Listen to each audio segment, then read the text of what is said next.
Hari ini saya akan menyampaikan kebenaran firman Tuhan dengan judul Keilahian dan Kekekalan Tuhan Yesus. Keilahian dan kekekalan Tuhan Yesus. Ini jelas merupakan kelanjutan dari pembahasan yang sebelumnya.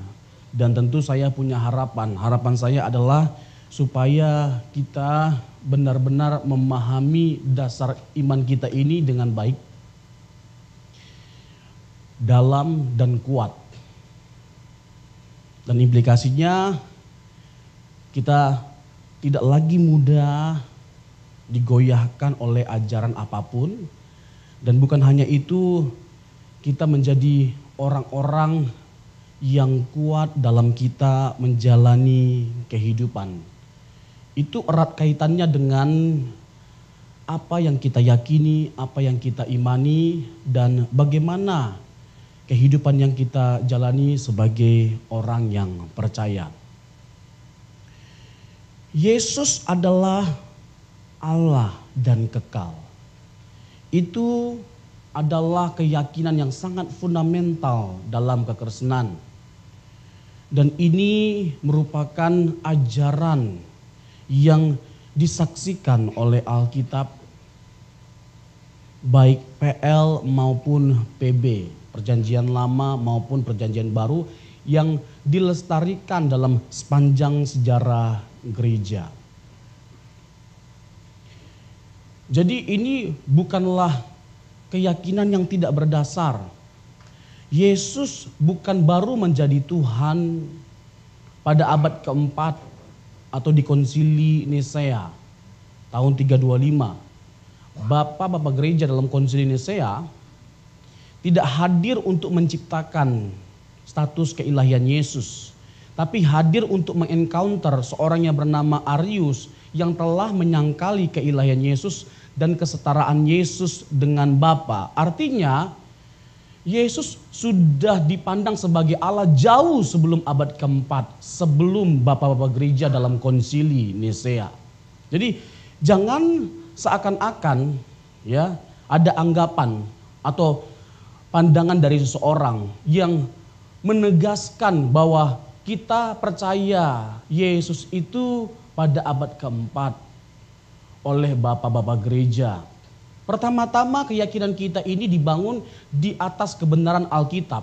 Jadi kalau ada orang yang menolak keyakinan bahwa Yesus itu adalah Allah setara dengan Bapa dan kekal, pertama-tama dia tidak sedang menolak rumusan bapak-bapak gereja. Tetapi pertama-tama dia menolak kesaksian Alkitab. Dan kita tidak menentang rumusan bapak-bapak gereja karena kita sepaham dengan bapak-bapak gereja. Dan kalau ada orang yang mengakui atau menerima pengakuan iman para rasul, tapi menolak pengakuan iman Nisea, itu nggak masuk akal. Karena apa? Karena pengakuan pengakuan iman Nisea itu merupakan kelanjutan dari pengakuan iman rasuli, di breakdown lebih detail, lebih jelas, yang tentunya tidak bertentangan dengan kebenaran firman Tuhan. Yang kedua, bapak-bapak gereja itu bukan orang-orang bodoh. Bapak-bapak gereja itu orang-orang pintar, orang-orang cerdas, orang-orang yang punya kemampuan berteologi yang sangat luar biasa, orang yang bukan menguasai satu bahasa, minimal Ibrani yang Yunani mereka kuasai, dan tidak dirumuskan oleh satu orang, itu subjektif sifatnya. Jadi kalau ada tiba-tiba orang yang mengatakan bahwa Yesus itu bukan Allah yang berinkarnasi.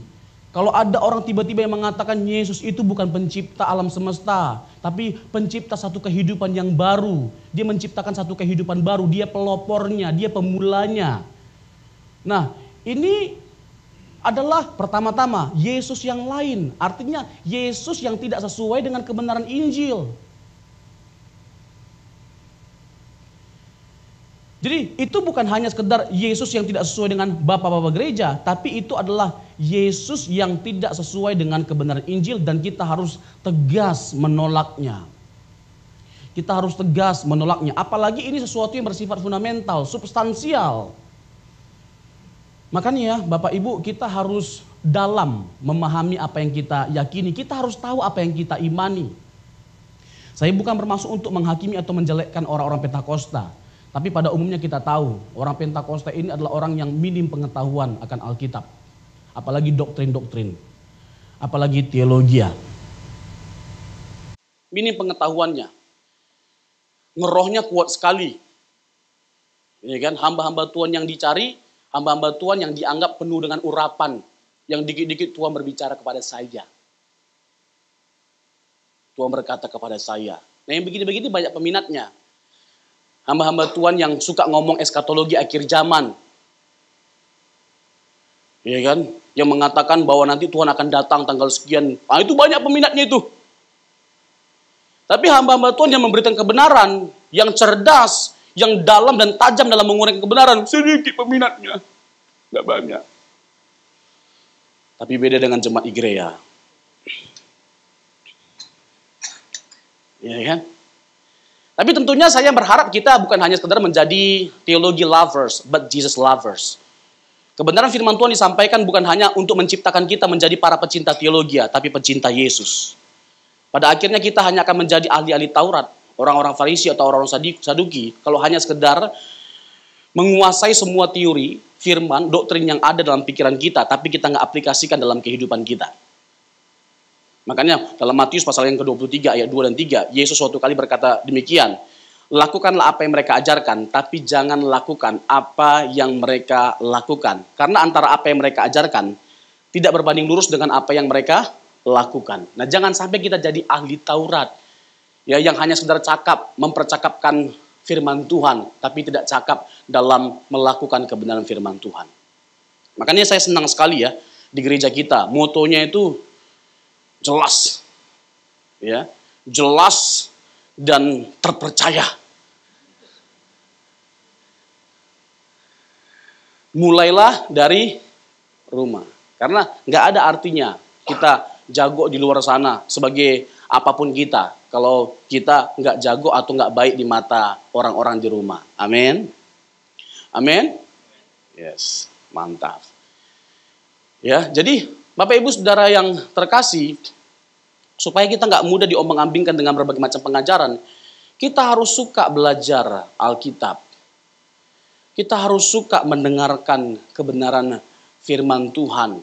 Secara khusus kebenaran-kebenaran yang mencerdaskan setiap kita, yang mengedukasi setiap kita. Sehingga benar-benar kita pahami apa yang kita yakini. Jangan sampai kita ini jadi Kristen karena keturunan, bukan karena pengetahuan. Kenapa kau jadi Kristen? Ya mama aku sama opungku udah Kristen dari dulu. Nah, hendaknya kita menjadi Kristen bukan karena keturunan, tapi pengetahuan. Kenapa kau jadi Kristen? Aku tahu bahwa Yesus satu-satunya Tuhan Allah, juru selamat, dan tidak ada yang bisa menyelamatkan selain Yesus. Nah, ini kan mantap. Amin? Iya. Iya kan? Jadi, supaya nggak diburu-buru sama pendeta juga. Iya, ini masalahnya. Karena ya kenapa jemaat dengan mudahnya ya ikut pendeta, ikut apa omongan pendeta. Apalagi kalau pendeta besar, gereja besar, badan besar lagi tambah. Kenapa dengan mudahnya ikut pendeta? Apa yang diomongin sama pendeta itu ya dianggap udah paling benar. Karena memang minim pengetahuannya. Kalau nggak minim pengetahuannya nggak mungkin dia mudah percaya. Betul nggak? Iya kan? Yesus bukan Tuhan, Yesus bukan Allah sejati. Amin. Tepuk tangan semuanya. Apa tepuk tangan? Nah bisa begitu itu karena apa? Karena memang minim pengetahuan. Iya kan? Ini kan baca Alkitab aja malas. Gimana coba mau pintar? Ya, kita dipanggil untuk menjadi bukan hanya sekedar teologi lovers, tapi Jesus lovers. Tapi sebelum terlalu jauh kita menjadi Jesus lovers, kita harus benar-benar memahami siapa dia. Yesus bukanlah pribadi yang baru ada 2000 tahun yang lalu. Dan ia bukanlah pribadi yang baru jadi Allah setelah dia mati dan bangkit. Atau setelah ia taat sempurna kepada Bapa. Lukas 2 ayat 11, di sana ditegaskan dari sejak awal, Yesus itu adalah Tuhan dan Juru Selamat. Kristus Tuhan, dia Juru Selamat. Jadi dia bukan baru jadi Tuhan ketika dia disalibkan. Bukan baru jadi juru selamat ketika dia disalibkan. Bukan, dari sejak awal sudah tegaskan bahwa Yesus itu adalah Tuhan dan juru selamat. Kalau kita meyakini Yesus yang seperti ini, maka akan ada banyak ayat-ayat di dalam Alkitab yang sulit untuk dipahami, baik perjanjian lama maupun perjanjian baru. Di dalam perjanjian lama, kita bisa melihat praeksistensi Tuhan Yesus, dan di dalam perjanjian baru, bagaimana Tuhan Yesus telah menunjukkan keberadaan dirinya sebelum inkarnasinya sebagai manusia. Pertama-tama, saya mau tegaskan begini. Saya pernah sampaikan ini kepada setiap kita. Cocokkanlah pikiran kita dengan Injil, bukan Injil dengan pikiran kita. Filipi 1 ayat 27. Hendaklah hidupmu berpadanan dengan Injil. Hidupmu dalam segala aspek. Pelayanan kita, pikiran kita, mulut kita, kehidupan kita, karakter kita harus diwarnai oleh Injil. Ini penting sekali. Kenapa? Termasuk dalam hal memahami kebenaran firman Tuhan atau doktrin-doktrin. Kita harus mencocokkan pikiran kita dengan Injil. Artinya apa? Bukan pikiran kita standarnya, tapi Injil lah yang menjadi standarnya. Biarkan Injil atau kebenaran firman Tuhan yang mengevaluasi pikiran kita yang salah, yang keliru. Yang salah dan banyak cacatnya itu pikiran kita. Alkitab nggak ada salah, nggak ada cacatnya, apa? Yang banyak cacat itu kita, apa? Yang setuju katakan amin. Mantap kali amin, dilantang. Iya kan? Iya, kita. Bagaimana kita mau diubahkan oleh Tuhan? Menyadari kesalahan atau dosa kita aja kagak. Jadi pertama-tama kita harus menyadari bahwa kita adalah orang berdosa, supaya kita bisa menghargai anugerah Tuhan. Betul nggak? Supaya kita bisa menghargai anugerah Tuhan. Saya tidak percaya ada orang yang bisa bertobat sungguh-sungguh kalau dia tidak menghayati betapa mengerikannya dosa dan konsekuensinya. Dosa itu dalam konteks kekristenan bukan hanya sekedar pelanggaran moral. Bukan, itu sebuah kuasa. Dan kuasa dosa itu terlalu besar. Saking besarnya, kita nggak punya kekuatan atau daya untuk menaklukkannya. Kita butuh sesuatu yang jauh lebih besar daripada kuasa dosa. Apa itu? Kuasa anugerah. Kuasa kasih karunia Kristus. Hanya Kristus yang bisa membebaskan setiap kita. Untuk itu keselamatan kita satu-satunya hanya dengan memandang kepada Yesus. Karena hanya Dia yang bisa menyelamatkan setiap kita. Jadi kita harus mencocokkan pikiran kita dengan Injil. Dan jangan sebaliknya. Ini harus menjadi prinsip dasar bagi setiap kita. Karena begini, untuk memahami Injil tidak cukup hanya dengan menggunakan logika. Harus ada iman di sana.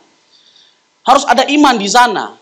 Kalau kita mau hanya pakai logika doang, ada banyak hal-hal di dalam Alkitab yang bukan hanya sekedar masuk akal, tapi di luar akal. Nah, untuk bisa menangkap dan mempercayai sesuatu yang di luar akal, itu butuh apa? Iman, gak butuh logika. Coba bagaimana caranya melogikakan orang mati bangkit? Nggak bisa, Pak. Nggak bisa. Bagaimana bisa mempercayai bahwa alam semesta ini diciptakan oleh Tuhan dari ketiadaan? Nggak bisa, Pak. Tapi kalau kita percaya bahwa alam semesta ini diciptakan oleh seorang pribadi yang bukan hanya sekedar kekal, tapi maha kuasa, bisa. Amin. Amin. Tidak ada yang tidak bisa dilakukan oleh Tuhan. Segala sesuatunya bisa dilakukan oleh Tuhan. Tuhan bisa pakai kita dengan luar biasa. Makanya Matius pasal yang ke-7 ayat 21-23 itu kan luar biasa. Ketika ada orang yang berkata, bukankah kami menyembuhkan demi namamu, mengusir setan demi namamu, bernubuat demi namamu. Hebat nggak ini? Bernubuat, hebat nggak? Usir setan, dalam nama Yesus setan keluar. Kalau kau tidak keluar, aku yang keluar. Ya kan? Yang lumpuh berjalan, yang buta melihat, yang buncit dilangsingkan, yang pesek dimancungkan. Hebat nggak ini? Hebat. Tapi kalau ada mujizat seperti itu, saya yang pertama kali maju. Kalau ada altar call langsung begini.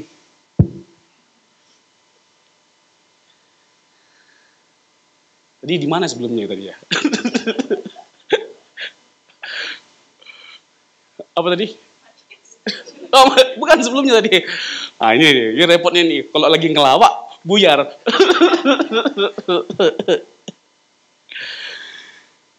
Iya. Apa? Nah, bisa diulangi lagi video.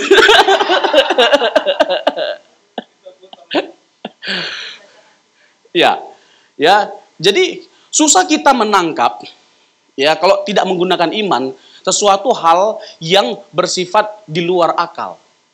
Amin. Iya. Jadi kalau ada orang yang mengatakan bahwa menangkap Allah menjelma menjadi manusia, itu nggak benar. Itu salah. Itu salah. Berarti selama ini gereja salah dong. Itu yang pertama. Yang kedua, ya memang kalau mau dipaksakan akal kita menangkapnya nggak bisa, Pak. Dibutuhkan iman. Halo? Halo? Ya kan? Karena bagi Tuhan tidak ada yang mustahil. Apa yang tidak bisa Tuhan lakukan? Loh, membuat keledai bisa berbicara aja Tuhan bisa lakukan waktu Bileam kan? Tuhan bisa lakukan loh. Karena bagi Allah tidak ada yang mustahil. Nah, saya mau tanya, bisa nggak Allah menjelma menjadi manusia? Bisa nggak Allah menjelma menjadi pohon? Jadi api? Lah, kan terbukti kan dalam perjanjian lama jadi tiang awan, tiang api. Jadi semak belukar yang menyala-nyala. Lah, jadi itu semua aja bisa, apalagi jadi manusia. Pertanyaan yang tepat itu bukan bisakah Allah menjelma menjadi manusia? Bisa lah. Kan Allah Maha Kuasa. Kalau kamu tidak percaya, berarti kamu menyangkali kemahakuasaannya. Pertanyaan yang tepat itu bukan bisakah Allah menjelma menjadi manusia. Tapi mengapa Allah menjelma menjadi manusia? Katakan kiri kanannya, karena kamu yang berdosa. Sesama orang berdosa jangan malu-malu.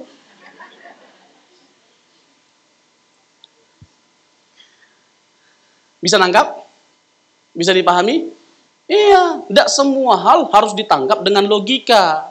Gak ada yang mustahil bagi Allah. Mengapa dia harus menjelma menjadi manusia? Karena kita yang berdosa. Dan pada kita ada gambar dan rupa Allah. Itu yang membuat Allah begitu mengasihi setiap kita. Tidak ada satupun makhluk di dunia ini yang diciptakan oleh Allah segambar dan serupa dengan dia. Jadi betapa dia mengasihi kita.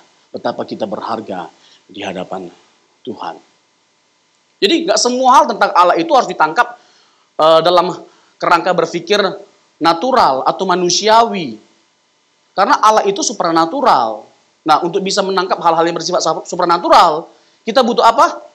Iman. Nah, tahu nggak? Ada orang ya. Ini ada orang, ya.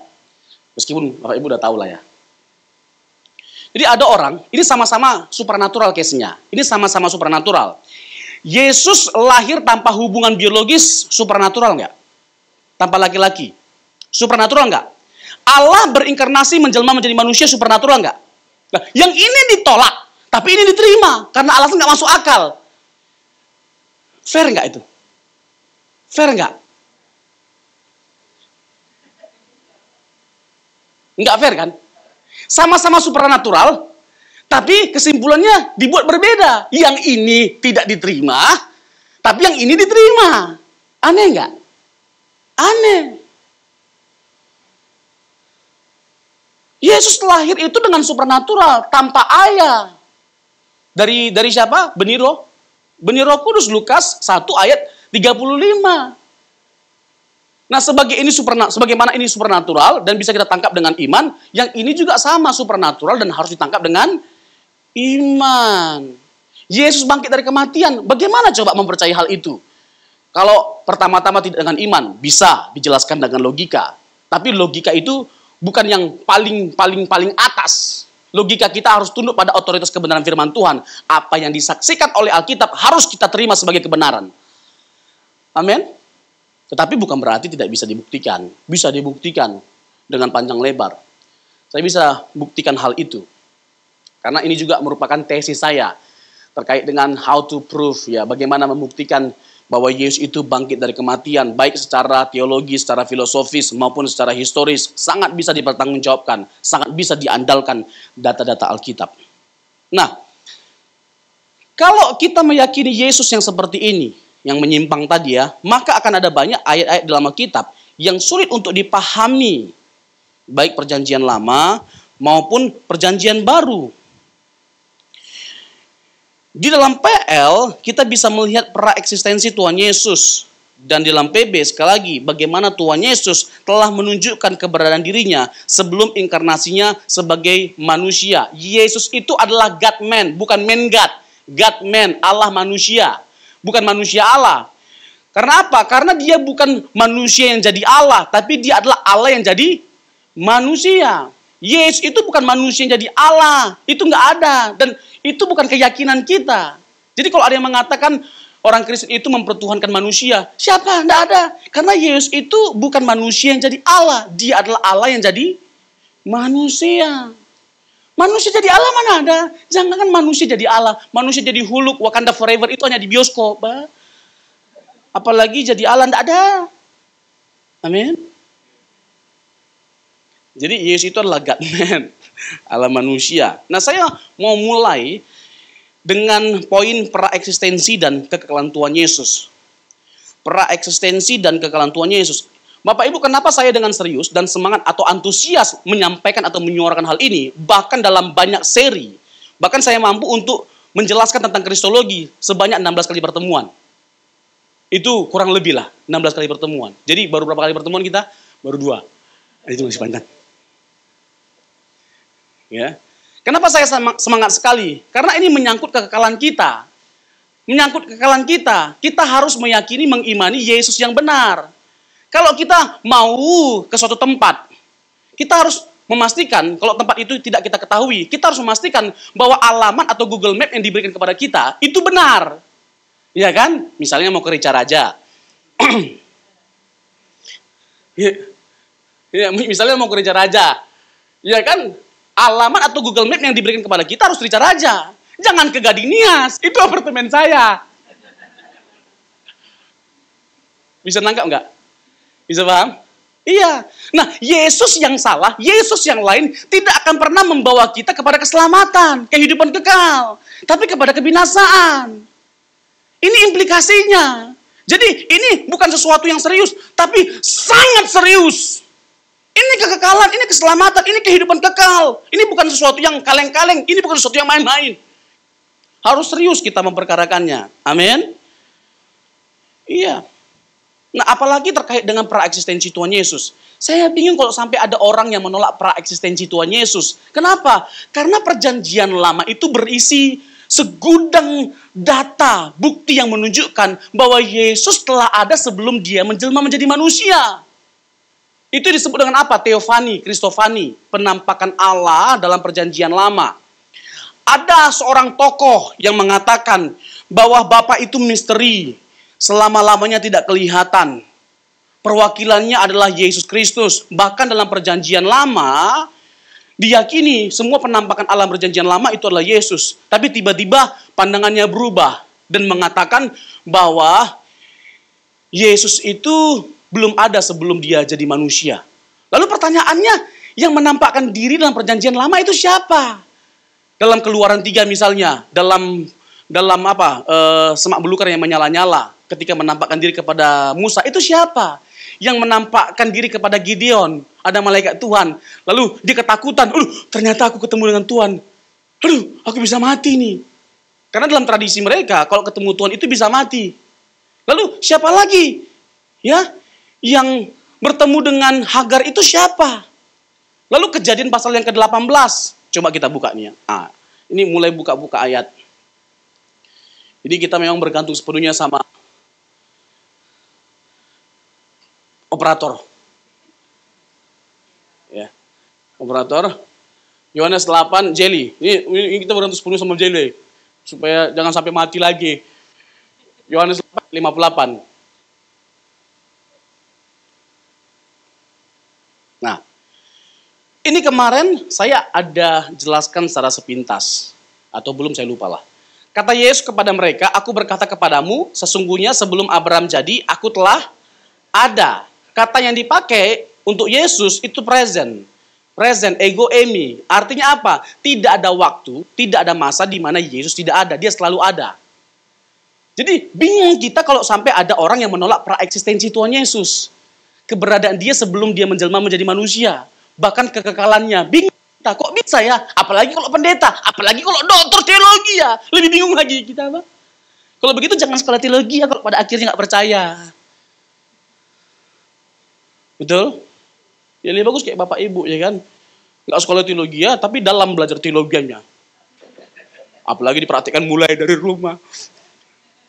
Nah, kembali lagi, Yohanes 8 ayat 58. Kata Yesus kepada mereka, aku berkata kepadamu, sesungguhnya sebelum Abraham Jadi aku telah ada. Ada yang bingung nggak dengan ayat ini? Ada yang aneh nggak dengan ayat ini? Tahu nggak orang Yahudi menjadi marah? Bisa logis nggak kenapa orang Yahudi menjadi marah? Logis dong. Karena apa? Kan di luar Abraham ada sebelum Yesus, betul nggak? Di luar dong. Nah, jarak Yesus dengan Abraham itu 2000 tahun. Nah, kok berani-beraninya umurnya belum sampai 50 tahun sudah mengklaim bahwa dia sudah ada sebelum Abraham ada. Ini kan keanehan. Tapi nggak menjadi aneh kalau kita percaya bahwa Yesus itu kekal. Kalau dia kekal, memang dia seharusnya sudah ada sebelum Abraham ada. Bahkan ini ya, dalam Yohanes 17 ayat 5, Yesus bukan hanya mengklaim bahwa dia sudah ada sebelum Abraham ada. Bahkan dia mengklaim dia sudah ada sebelum segala sesuatunya ada. Sebelum dunia dijadikan, Yesus sudah ada. Nanti kita ke sana. Nah, coba 56.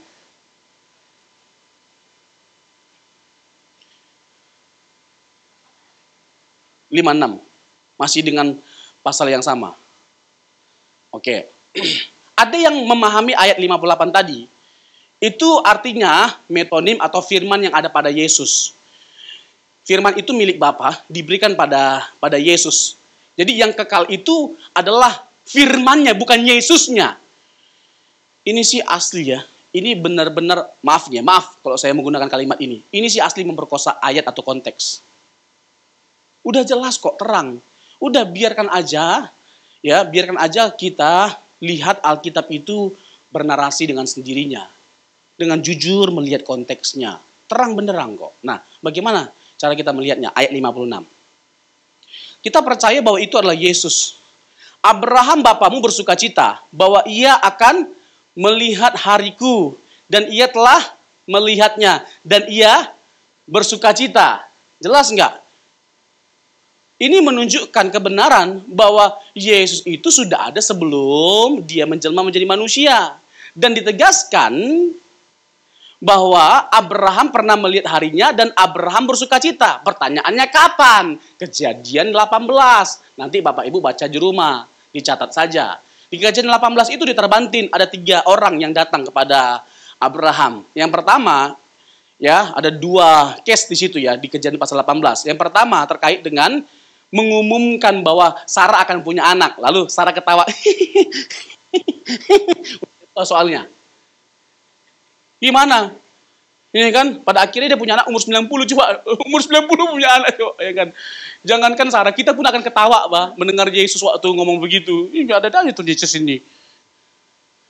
Tapi lagi-lagi kan semuanya itu jangan hanya ditangkap dengan akal, tapi juga dengan iman. Karena bagi Allah nggak ada yang mustahil, semuanya bisa dilakukan. Dan terbukti mereka punya anak bernama Ismail. Hah? Loh, his only son yang dipersembahkan siapa? Ishak kan? Bukan Ismail ya? Terus kenapa dilarang ya? Dalam ini. Nah, itu yang pertama, terkait dengan Sarah akan punya anak. Yang kedua, terkait dengan Gomora akan dihancurkan oleh 2 malaikat itu. Nah, ada 2 malaikat di sebelah kiri, sebelah kanan. Itu yang akan datang kepada Lot dan yang akan menghancurkan Sodom Gomora. Mereka menyelamatkan Lot dan keluarganya. Nah, yang 1 orang itu siapa? Itu adalah Yesus. Itulah yang dimaksud oleh Yohanes 8 ayat 56 dan 58. Bahwa Abraham telah melihat hariku dan ia bersukacita. Bisa nangkap nggak? Bisa nangkap? Jelas. Itu menunjukkan apa? Kekekalan Tuhan Yesus. Bahwa dia adalah Allah yang kekal.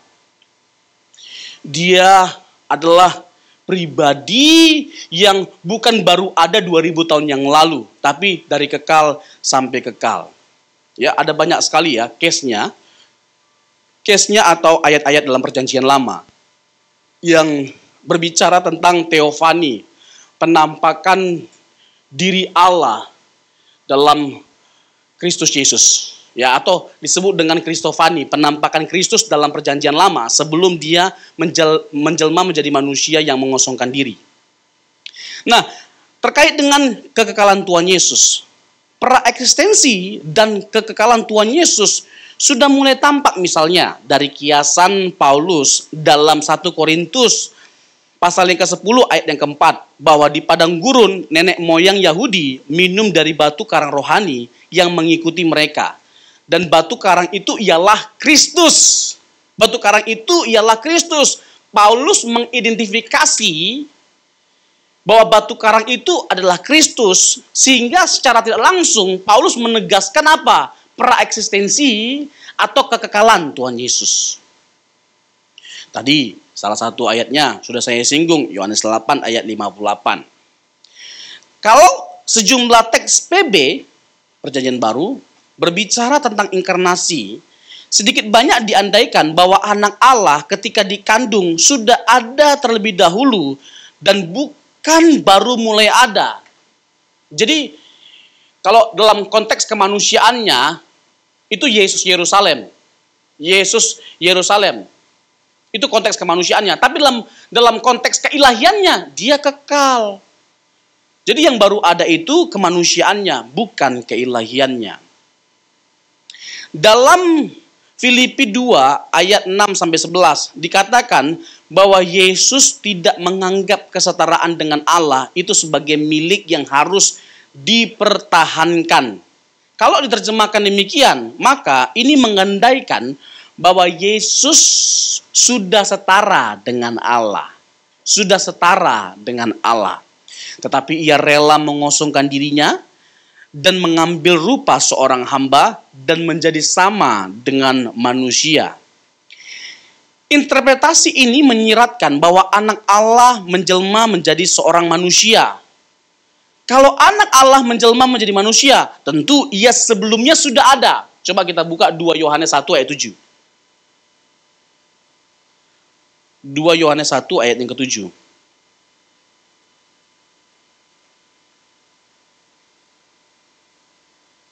Dikatakan demikian, sebab banyak penyesat telah muncul dan pergi ke seluruh dunia yang tidak mengaku bahwa Yesus Kristus telah datang sebagai manusia. Itu adalah si penyesat dan anti Kristus. Jadi sebenarnya penyesatan itu udah banyak. Pandangan-pandangan yang sesat itu sudah banyak dari dulu dan beragam bentuknya. Ada yang menolak keilahiannya, ada yang menolak kemanusiaannya, ada yang menerima salah satu di antaranya. Kalau kita dua-duanya, Yesus itu satu pribadi dengan dua natur, duinatur namanya. Nah, ayat ini menegaskan ya, orang yang menolak bahwa Yesus telah datang sebagai manusia adalah apa? Penyesat dan antikristus. Yang ngomong bukan saya, bukan beta, Alkitab. Ya. Nah, kata datang di situ menunjukkan bahwa dia itu sudah ada sebelum dia menjelma menjadi manusia. Dia sudah ada sebelum dia menjelma menjadi manusia. Jadi kalau kita menolak praeksistensinya, kekekalannya dan kemanusiaannya disebut sebagai apa? Penyesat dan ingat, yang ngomong bukan saya, yang ngomong Alkitab. Itu sudah sangat jelas. Ya, kebenarannya diurai dan disampaikan oleh Alkitab. Saya hanya menyampaikannya, ya, menyampaikannya bagi setiap kita dan tidak ada masuk interpretasi saya di sini. Ini Alkitab yang ngomong. Lalu Ibrani 10 ayat 5 dan 9 jelas berpikir tentang inkarnasi sebab menggambarkan perasaan Kristus ketika ia datang ke dunia dan masuk ke tubuh yang disediakan Allah baginya. Mengenai status awalnya sebagai anak Allah, Ibrani 1 ayat 5 menjelaskan bahwa ia melebihi segala malaikat. Dan pasal 1 ayat yang kedua, oleh dia Allah telah menjadikan alam semesta. Dan bahwa ia adalah cahaya yang ada dengan firman-Nya yang penuh kekuasaan. Surat Ibrani tampak berpikir tentang seorang anak Allah yang sudah ada sebelum ciptaan, mengambil bagian dalam penciptaan dunia, lalu menjelma sebagai Yesus Kristus. Bagi saya ya, surat Ibrani ini kurang lebih sama dengan Injil Yohanes. Sama-sama sangat menekankan keilahian Tuhan Yesus. Sangat menekankan kekekalan Tuhan Yesus. Bahwa dia sudah ada sebelum dia menjelma menjadi manusia. Bahwa dia adalah Logos, ini Yohanes, dia adalah Logos, Logos itu adalah Yesus, dan Yesus itu bukan hanya sekedar kekal, dia bersama-sama dengan Bapa dalam kekalan, tetapi dia juga adalah Allah itu sendiri. Itu sudah sangat jelas. Jadi kalau ada yang mengatakan bahwa Logos itu bukan Yesus, tapi kekuatan yang impersonal atau hikmat Allah. Lalu pertanyaannya bagaimana dengan ayat 14? Coba boleh tampilkan. Yohanes 1 ayat yang ke-14. Bagaimana dengan ayat 14 yang sudah dengan terang-terangan atau eksplisit, ya, eksplisit menjelaskan. Ya. Kan kalau dikatakan bahwa firman itu bukan Yesus, logos itu bukan Yesus. Lalu bagaimana kita memahami ayat ini? Firman itu telah menjadi manusia. Dalam bahasa asli kata firman itu logos. Bahasa Yunani, logos. Bagaimana kita memahami ayat ini? Ini kan sesuatu yang eksplisit, gampang sekali kan memahaminya. Nah, kok bisa sesuatu yang eksplisit itu disalahpahami, nggak dipercayai gitu loh. Saya bingung. Firman itu telah menjadi manusia, sak daging. Sak daging. Makanya saya bilang tadi, bahwa tidak semua hal harus ditangkap dengan logika, harus dengan iman. Memang mustahil ini ditangkap kalau hanya dengan logika. Tapi kalau dengan iman, semuanya bisa kita terima. Karena bagi Allah tidak ada yang mustahil. Firman itu telah menjadi manusia dan diam di antara kita. Dan kita telah melihat kemuliaannya, yaitu kemuliaan yang diberikan kepadanya sebagai anak tunggal Bapa, penuh kasih karunia dan kebenaran. Coba kita buka 5. Mika pasal yang ke-5.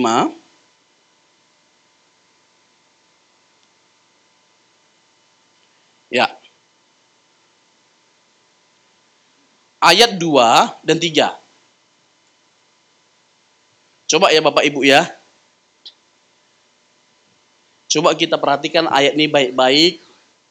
Sebenarnya ayat ini sudah jelas sekali menyampaikan pesan bagi setiap kita bahwa ayat ini sedang menjelaskan tentang apa pertama-tama? Ya, Yesus yang akan menjelma menjadi manusia. Tetapi dia bukan baru ada ketika dia lahir di Bethlehem.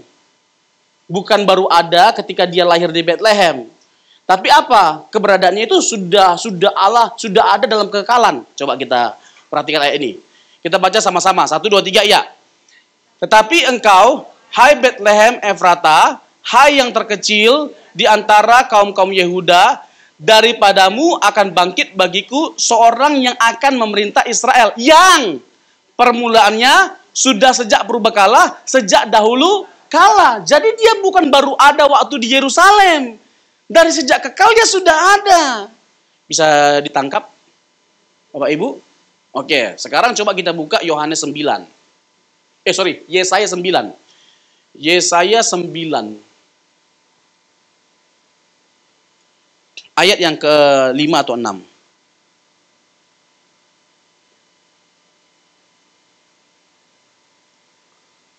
Ayat 6 berarti. Ayo sama-sama kita baca. 1, 2, 3, ya. Sebab untuk kita, seorang putra telah diberikan untuk kita, lambang pemerintahan ada di atas bahunya, dan namanya disebut orang penasihat ajaib, Allah yang perkasa, Bapa yang kekal, Raja damai. Coba tetap ayatnya dipasang. Begini Bapak Ibu, ini ada hubungannya dengan Tritunggal ya. Bapak Ibu percaya nggak bahwa Bapa, Putra, Roh Kudus itu 3 pribadi yang berbeda-beda atau sama?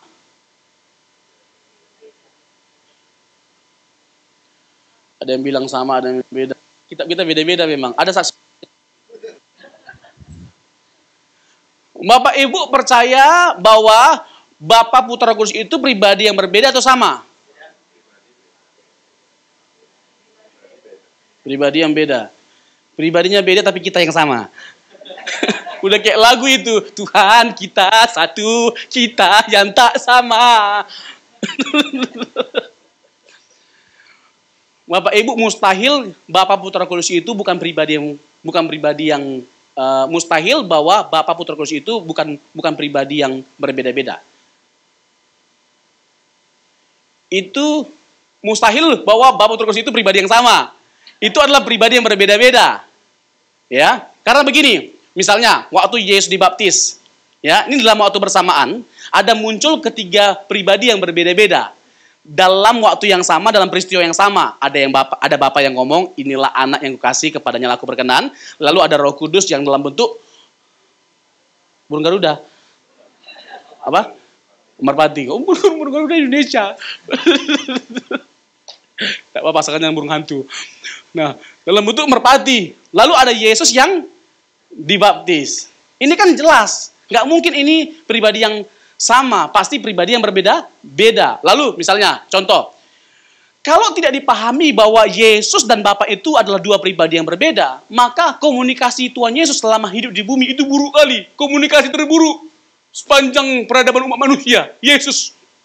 Kalau dianggap bahwa Yesus dan Bapa itu pribadi yang sama. Kenapa? Karena dia pernah berdoa. Kalau Bapa dan Yesus itu adalah pribadi yang sama, kepada siapa Yesus berdoa? Sama dirinya dia ngomong, bila kau berkenan, lalu kena cawan ini. Kan lucu. Aneh. Lalu ketika disalib, Yesus berkata apa? Eloi, Eloi, lama sabachthani. God, God, why have you forsaken me? Allahku, Allahku, mengapa engkau meninggalkan aku?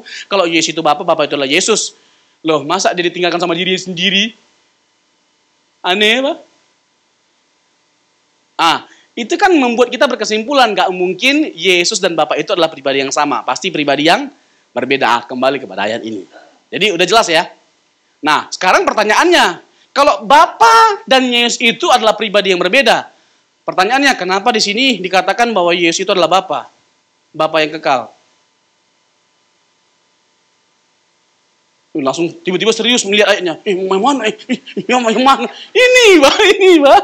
Tuh, ini Bapa yang kekal, Pak. Kayak Pak Pendeta tambah-tambahkan. Nah, ini ayatnya ini. Baru kita baca, Pak. Ya, saya tambah. Gimana tiba-tiba saya tambahkan? Gimana coba? Memang saya didik Kebuzer. Bapa yang kekal. Yesus katanya Bapa. Berarti kita salah ya? Iya kan? Berarti kita salah ya? Enggak, nah begini Bapak Ibu. Dalam konteks perjanjian lama, bagi orang Israel, Allah itu sebagai Bapa. Allah sebagai Bapa itu maksudnya apa? Dia adalah pencipta, dia adalah penopang alam semesta. Nah kalau dalam konteks itu, Yesus juga Bapa. Karena dia adalah juga pencipta dan penopang alam semesta. Bisa ditangkap? Bisa dipahami? Jelas sekali. Dan dikatakan bahwa dia adalah apa? Kekal. Kekal. Jadi Yesus itu bukan baru ada ketika di Yerusalem. Nah, jadi surat Ibrani jelas berpikir bahwa anak Allah itu sudah ada sebelum ciptaan. Coba kita buka ya Ibrani 1, ayat 1 sampai 3. Ibrani 1, ayat 1 sampai 3.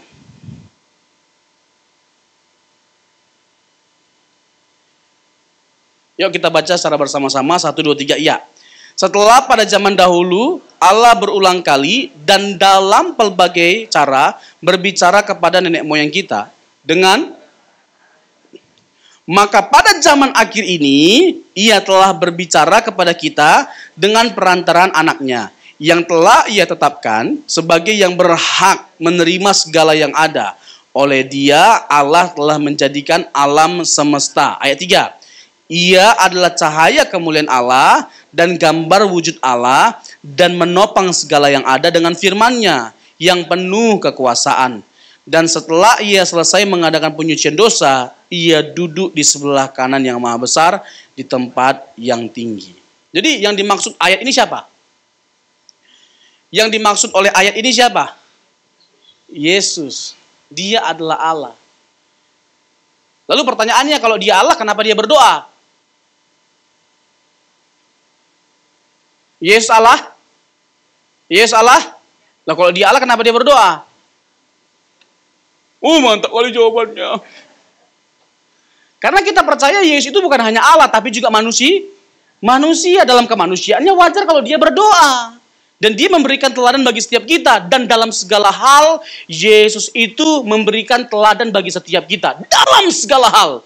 Dalam segala hal dia bisa menjadi teladan. Dalam hal kasihnya, iya. Kuasanya, iya. Kebaikannya, iya. Dalam segala hal, kesetiaan, ketaatan, ketundukannya, belas kasihannya. Dalam segala hal bisa kita teladani. Makanya kita bersyukur sekali ya jadi percaya Yesus, jadi pengikut Yesus. Nah, Yesus bukan hanya sekedar pertama-tama memberikan keselamatan bagi setiap kita, tapi dia juga memberikan teladan hidup bagi setiap kita. Nah, ini jangan dipisah-pisahkan. Menerima Yesus itu harus menerima kedua hal ini. Ya, bukan hanya menerima keselamatannya, tapi menerima apa? Teladan hidupnya, jejak hidupnya. Jadi makin hari kita makin serupa dengan Yesus. Ini adalah pergumulan kita sebagai pengikut Yesus. Jadi bukan hanya sekedar berfokus pada Yesus yang tersalib, tapi berfokus pada Yesus yang menjalani hari-hari hidupnya sampai pada Yesus tersalib. Bagaimana kita tidak menemukan ada cacat dari kehidupan yang dia jalani. Tidak ada cacat, tidak ada celah. Yang ini juga kita harus perhatikan ketika kita percaya kepada Yesus. Iya, ini menarik sekali. Kenapa saya mengatakan kita jangan hanya terfokus pada Yesus yang tersalib? Karena begini, kalau hanya sekedar Yesus yang penting disalibkan aja, udah itu paling penting dari semuanya. Jadi nggak perlu lagi kehidupannya. Kalau memang hanya sekedar Yesus salibnya saja yang penting, dia tersalib yang penting. Kenapa nggak dia dibunuh aja waktu di Bait Suci Allah ketika umur 12 tahun? Langsung dia dibunuh, disalibkan ya Pak? Bisa nangkap nggak? Bisa ngerti ya? Karena bagi kita, bukan hanya sekedar Yesus yang tersalib, tapi bagaimana dia memberikan teladan hidup bagi setiap kita lewat kehidupan yang dia jalani dari hari ke hari, dari tahun ke tahun.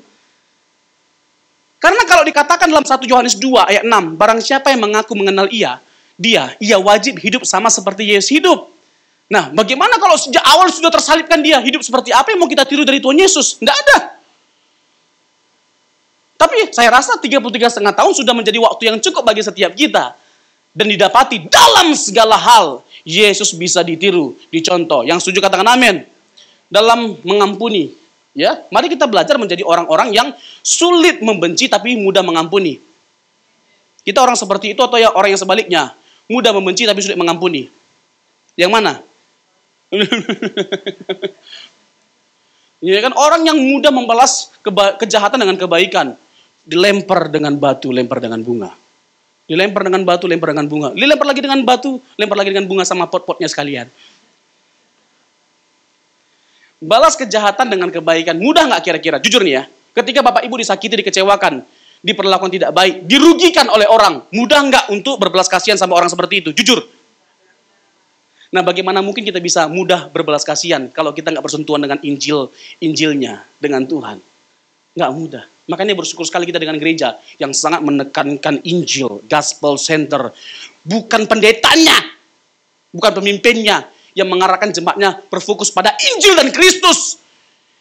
Yang mengarahkan jemaatnya bukan untuk kagum dengan pendetanya, dengan prestasinya. Saya. Banyak kali sayanya. Tapi yang mengarahkan jemaatnya untuk berfokus kepada kebenaran Injil. Karena hanya kuasa Injil yang bisa menyelamatkan. Bukan hanya menyelamatkan, tapi juga mengubahkan setiap kita. Untuk itu kita harus pastikan bahwa setiap hari kehidupan kita dipenuhi oleh kebenaran Injil. Diwarnai oleh kebenaran Injil. Baca Alkitab setiap hari. Amin? Iya. Untuk itu, ya kita harus pastikan bahwa Alkitab kita itu kotor, bukan bersih. Makin kotor Alkitab kita, makin bersih hati dan pikiran kita. Makin bersih Alkitab kita, makin kotor hati dan pikiran kita. Jadi Alkitab kita bersih atau kotor? Bersih kali. Ya, semakin sering kita baca firman Tuhan, semakin pikiran kita diwarnai oleh firman Tuhan. Semakin sering kita baca firman Tuhan, semakin karakter kita, hidup kita, perkataan kita diwarnai oleh firman Tuhan. Apa yang mewarnai hidup kita bergantung pada apa yang kita masukkan dalam pikiran kita. Amin. Jadi kalau kita mau hidupnya baik, perkataan kita baik, masukkanlah hal-hal yang baik dalam pikiran kita. Dan tidak ada hal yang lebih baik. Tidak ada hal yang lebih powerful dalam mewarnai kehidupan kita menjadi lebih baik selain kebenaran Injil. Berikan tepuk tangan bagi Tuhan kita. Amin. Ya kan? Udah rasa-rasa mau KKR ini. Haleluya. Puji Tuhan. Jadi kalau kita bicara tentang inkarnasi, ya, kita bicara tentang inkarnasi Yesus, kita jangan hanya sekedar terfokus pada Yesus yang 2000 tahun yang lalu. Karena apa? Sejatinya Yesus itu adalah kekal dan saya sudah buktikan tadi terkait dengan praeksistensi dan kekekalan Tuhan Yesus. Banyak sekali ayat yang perlu atau bisa saya urai, tapi waktunya tidak memungkinkan. Nah, kalau kita bicara tentang inkarnasi Yesus, pertama-tama penolakan terhadap inkarnasi Yesus bahwa Allah menjelma menjadi manusia adalah penolakan terhadap kitab suci dan pandangan umum gereja dari sejak awal yang disuarakan dan ditegaskan di dalam konsili oleh bapak-bapak gereja. Kemarin sudah saya singgung terkait dengan Matius pasal yang ke-8, ketika ada roh-roh jahat yang bertemu dengan Yesus, ada orang yang kerasukan, lalu bertemu dengan Tuhan Yesus, lalu apa kata mereka? Apa urusanmu anak Allah yang maha tinggi? Apakah engkau hendak menghakimi kami sebelum waktunya? Itu merupakan bukti apa? Kok mereka tahu siapa Yesus? Karena mereka itu adalah dulunya malaikat-malaikat yang melayani Yesus, yang karena mereka memberontak, mereka menjadi roh-roh jahat. Mereka tahu siapa Yesus. Bahkan mereka bukan hanya mengetahui bahwa Yesus itu adalah anak Allah yang maha tinggi, tapi hakim yang akan menghakimi bukan hanya semua umat manusia, tapi juga roh-roh jahat, malaikat-malaikat yang telah memberontak terhadap Allah. Amin. Setan aja tahu, Pak, mengaku Yesus itu kekal, Pak, Allah, Pak. Kok ada manusia yang menolak? Bingung bahasanya. Teolog lagi.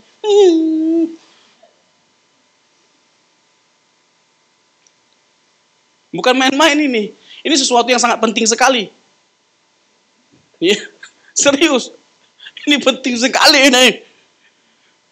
Ya, dan saya tidak takut dengan siapapun dalam hal ini. Saya tidak takut dengan apapun. Saya bahkan berani mati untuk keyakinan ini. Amin. Iya, saya bukan hanya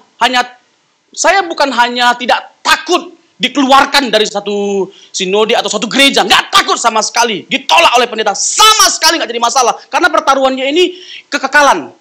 Ya, kita harus memilih salah satu di antaranya. Dan tidak ada ya yang bisa kita compare dengan kebenaran dan Yesus. Ya, kita harus lebih memilih Yesus daripada apapun dan siapapun. Amin. Ya, dari apapun dan siapapun. Jadi kalau ada seseorang atau sesuatu yang membuat kita jauh dari Yesus, tinggalkan siapapun itu, apapun itu. Harus berani. Kita memegang teguh sampai mati. Kita memegang teguh kebenaran ini. Dan kita tahu kebenaran ini sudah dipegang oleh banyak orang dalam sepanjang sejarah gereja. Dan banyak korbannya. Dan mari kita ikuti jejak orang yang benar. Yang rela mati demi mempertahankan imannya. Seperti jemaat Roma. Apa yang membuat Paulus kagum dengan jemaat Roma. You are more than the canker. Karena mereka adalah orang-orang yang memilih untuk mempertahankan imannya. Sekalipun kehilangan nyawanya. Itu jemaat Roma. Makanya Paulus berkata, you are more than the canker. Kamu lebih dari seorang penakluk. Kamu lebih dari seorang pemenang. Harusnya begitu. Amin. Bukan hanya jemaat mula-mula. Seorang yang bernama Plinius Muda, Pliny the Younger, meminta izin kepada Trajanus ya, bukan Trajana. Trajanus. Untuk dia mendapat izin mengadili dan membantai semua pengikut-pengikut Yesus. Dan memang kejam sekali dia mengadili dan membantai para pengikut Yesus. Ini abad 2 awal loh. Abad 2 awal. Jadi dari sejak abad pertama sampai abad ketiga, itu kekristenan mengalami aniaya yang begitu luar biasa. Perselisihan yang ada dalam kubu internal itu baru ada sejak abad keempat. Tapi dari sejak abad pertama, ketiga, itu kekristenan diserang dari luar. Luar biasa serangan dan aniaya yang dilakukan terhadap orang Kristen dari sejak awal. Nah, di abad kedua awal ada namanya Plinius Muda. Dia menyaksikan betapa orang Kristen tidak mudah bergeser imannya. Sebagaimana orang menyembah, ya orang Yahudi misalnya, menyembah hanya kepada Allah dan tidak tergeser imannya sedikit pun.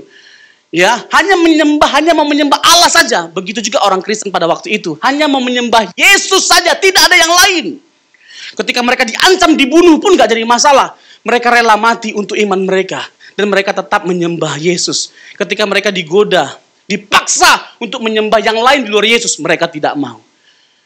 Jadi, jangan bilang bahwa seakan-akan Yesus baru jadi Tuhan waktu konsili Nisea, bapak-bapak gereja itu salah memahami kekristenan, salah memahami Yesus. Yesus dianggap kekal, Yesus dianggap Allah dari sejak kekal. Ini memang iya. Masa kita tolak kebenaran ini? Dan orang-orang Kristen di sepanjang sejarah gereja telah banyak menjadi korban karena keyakinan ini. Inilah yang membuat saya tidak takut dengan apapun dan siapapun. Dalam hal kebenaran ini kita harus berani. Apapun kita pertaruhkan. Yang setuju katakan amin. Yang setuju katakan amin. Mantap. Harus mantap kita di sini. Amin. Iya. Iya, lebih bagus. Iya, 50 orang, 25 orang, tapi militan imannya dengan Yesus. Radikal dalam mengikuti Yesus. Yesus yang benar loh ya. Daripada 5.000 orang radikal mengikuti pendetanya, bukan Yesus. Halo? Bapak Ibu ngerti ya?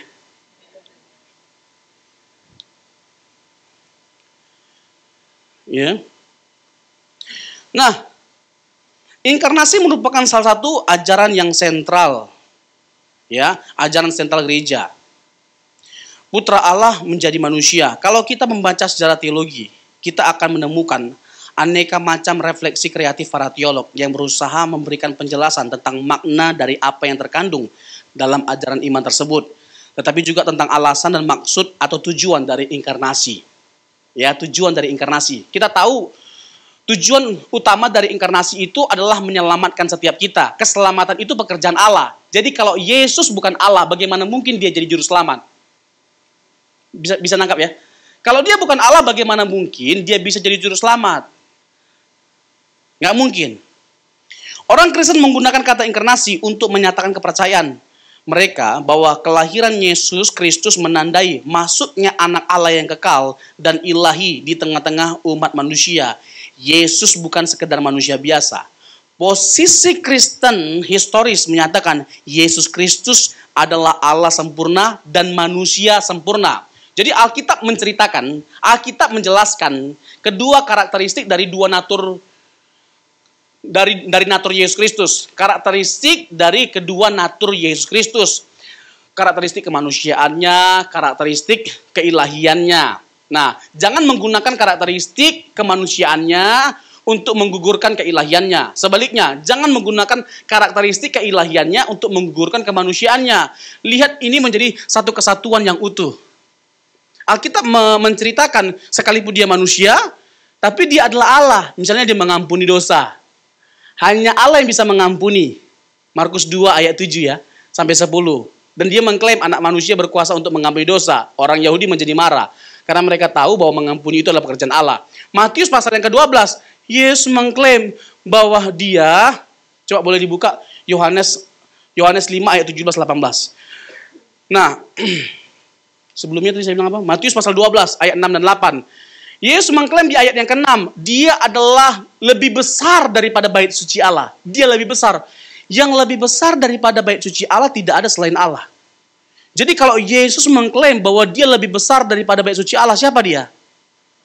Allah. Tidak mungkin nggak. Ayat 8-nya. Ayat 8-nya di sana ditegaskan bahwa Yesus itu adalah Tuhan atas hari Sabat. Dia mengklaim dia adalah Tuhan atas hari Sabat. Tuhan atas hari Sabat itu sebenarnya siapa? Yahweh, Allah. Nah kalau dia mengklaim bahwa dia adalah Tuhan atas hari Sabat, berarti siapa dia? Allah. Udah jelas sekali kok. Ya, ini semua klaim-klaim yang mengarahkan kita pada satu kesimpulan. Nggak mungkin dia tidak Allah. Dia pasti Allah. Kalau tidak, dia orang gila yang ngaku-ngaku Allah. Betul? Nah, sekarang kita buka Yohanes pasal 5 ayat 17-18. Ini ayat yang terakhir. Ya, terakhir. Ayat terakhir. Di habis ini ada lagi yang terakhir. Tetapi ia berkata kepada mereka, Bapakku bekerja sampai sekarang. Ini bukti kekekalan dan keilahian Tuhan Yesus. Saya buktikan bahwa dia sudah ada sebelum dia jadi manusia. Ini bukti kekekalan dan keilahian Tuhan Yesus. Karena apa? Segala sesuatu yang ada pada Bapa, segala sesuatu yang dikerjakan oleh Bapa ada pada Yesus dan dikerjakan oleh Yesus. Coba kita sama-sama bacakan. 1, 2, 3, ya. Tetapi ia berkata kepada mereka, Bapakku bekerja sampai sekarang, maka aku pun bekerja juga. Jadi dari dulu Allah Bapa itu bekerja. Apa misalnya? Menciptakan, ikut Yesus menciptakan. Memelihara alam semesta, ikut Yesus memelihara alam semesta. Sekarang ketika dia hadir sebagai manusia dalam menyelamatkan, Bapa yang berinisiatif, Yesus ikut mengerjakan karya keselamatan itu. Bisa nangkap? Bisa nangkap? Dari dulu Bapa bekerja. Sampai sekarang pun dia bekerja dan aku juga sama. Gak pernah berhenti. Ayat 18. Sebab orang-orang Yahudi lebih berusaha lagi untuk membunuhnya. Bukan saja karena ia meniadakan hari Sabat, tetapi juga karena ia mengatakan bahwa Allah adalah Bapanya sendiri dan dengan demikian menyamakan dirinya dengan Allah. Jadi ada orang yang lumpuh 38 tahun. Ada orang lumpuh. Lalu Yesus menyembuhkan orang lumpuh itu. Dan ternyata itu hari Sabat momennya. Dan bukan hanya itu, Tuhan Yesus menyuruh orang lumpuh itu untuk berjalan dan mengangkat tilangnya. Jadi ada pekerjaan yang dilakukan di hari Sabat, sementara itu dianggap bersalah. Bersalah. Nah, jadi bukan soal mujizat yang dilakukan oleh Tuhan Yesus yang dipersoalkan sama mereka, tapi dilakukannya pada hari Sabat. Yesus dianggap melanggar hari Sabat. Tetapi orang-orang Yahudi atau ahli-ahli Taurat itu tidak memahami makna sejati dari Taurat. Coba Matius 23 ayat 23. Matius 23 ayat 23. Kalau tidak salah, insya Allah. Matius 23 ayat 23. Sebentar ya, sebelum ke situ ya, sebelum ke sini. Nah, mereka itu menguasai. Mereka itu menguasai dengan luar biasa, dengan tajam. Hebat sekali daya hafal mereka dan mengurai hukum Taurat. Tapi mereka nggak tahu makna sejati dari hukum Taurat. Natur dari hukum Taurat. Esensi utama dari hukum Taurat itu belas kasihan. Jadi kalau orang melakukan perbuatan baik, sekalipun itu di hari Sabat, itu nggak dipersoalkan seharusnya. Karena esensi dari hukum Taurat itu adalah bagaimana kita berbelas kasihan. Sebagaimana Allah berbelas kasihan kepada kita umat manusia, begitu juga kita manusia dengan sesamanya harus berbelas kasihan. Itu natur dari hukum Taurat. Itu makna sejati dari hukum Taurat. Sama-sama kita baca. Yuk. 1, 2, 3, ya. Celakalah kamu, hai ahli-ahli Taurat, dan orang-orang Farisi, hai kamu orang-orang munafik, sebab persepuluhan dari selisih adas manis dan jintan kamu bayar, tetapi yang terpenting dalam hukum Taurat kamu abaikan. Apa? Dan yang satu harus dilakukan dan yang lain juga jangan diabaikan, belas kasihan dan kesetiaan. Itu yang paling penting dari hukum Taurat. Nah, ini yang diabaikan sama mereka. Jadi, Yesus melanggar hukum Taurat enggak? Enggak. Yesus melanggar hari Sabat enggak? Enggak. Tapi di ayat 18 tadi, coba kembali lagi ayat 18. Yang paling membuat mereka marah pada akhirnya bukan hanya soal karena Yesus melanggar hari Sabat bagi mereka, tapi apa? Mereka memandang bahwa Yesus sedang menyamakan dirinya dengan Allah. Ketika dia berkata, Bapakku, ya Allah itu sebagai Bapaknya, dia sedang menyamakan dirinya dengan Allah, dengan Bapa. Ketika dia berkata, Bapa bekerja sampai sekarang, dia sedang menyamakan dirinya dengan Allah. Jadi orang Yahudi itu tahu. Dan Tuhan Yesus tidak mengkonfrontasi pernyataan mereka yang mereka tangkap. Karena memang itu benar. Ya, yang mereka katakan itu benar. Bahwa Yesus itu maksudnya sedang menyamakan dirinya dengan Allah. Dan memang dia adalah Allah, sehingga dia tidak konfrontasi. Jadi Bapak Ibu Saudara yang terkasih, Yesus itu adalah Allah itu sendiri. Dia adalah Tuhan, dia kekal. Nah, saya sebenarnya masih punya banyak materi untuk saya jelaskan. Ini yang terakhir. Ini terakhir dari terakhir. Sebelum kita makan di rumah masing-masing. Yohanes 14 ayat 13. Yohanes 14 ayat 13. Kalau Yesus itu bukan Allah, bagaimana mungkin dia meminta supaya kita berdoa kepada dia dalam namanya? Halo? Kalau Yesus itu bukan Allah, bagaimana mungkin dia meminta kita berdoa kepada dia atau dalam namanya? Kan kita kalau berdoa kepada siapa? Allah kan? Nah kalau Yesus meminta kita berdoa dalam namanya kepada dia, berarti dia sedang mengklaim dirinya sebagai Allah. Coba kita baca ayat ini. 1, 2, 3, ya. Dan apa juga yang kamu minta dalam namaku, aku akan melakukannya, supaya Bapa dipermuliakan di dalam anak. Lalu Yohanes 16 ayat 26. Yohanes 16 ayat 26. Ini ayat yang terakhir. Ini betul-betul terakhir ini. Terakhir. Ini saya tutup. Nah, ini handphone. Terakhir. Nah. Ya sama-sama kita baca yuk. 2, 3 ya. Pada hari itu kamu akan berdoa dalam namaku. Dan tidak aku katakan kepadamu bahwa aku meminta bagimu kepada Bapa. Yesus sendiri yang mengeksekusi. Karena apa? Dia sudah kembali dengan segala kemuliaannya. Waktu itu dia membatasi dirinya. Karena dia menjadi manusia yang mengosongkan diri. Pada hari itu kamu akan berdoa dalam namaku. Dan tidak aku katakan kepadamu bahwa aku minta bagimu kepada Bapa. Dia bisa langsung memberikannya. Karena dia sudah kembali dengan kemuliaannya. Kepadaku telah diberikan kuasa atas surga dan bumi. Jadi berdoa kepada dia. Itu menunjukkan bahwa dia adalah Allah. Dan dia adalah kekal dan maha kuasa. Tuhan Yesus memberkati.